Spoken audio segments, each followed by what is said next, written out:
Let's go. This was a mistake. There's no such thing. It's a database client pool. This is our drop table statement for the table hex.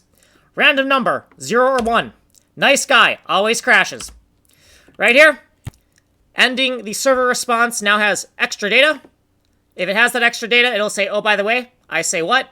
Always ends with, okay, thanks, bye. Debitch run SQL. Doesn't actually run any SQL, just shakes the dice. If it's a 1, it accepts. If it's a 0, it rejects. And if it rejects, nice guy throws a fit. Drop table hex now comes with the password. If that password is please bitch, then we actually try to run that SQL. And if we get an accept, we just pass the data downward. If we reject, we fucking crash. If we don't supply a password, invalid password is forwarded. Now the path, debitch drop tab hex, has a 4th parameter, or a 4th segment, which is the password. Just to note that we will crash randomly. With the design, eventually we're going to fix that, but we're just putting in some fail-fast architecture.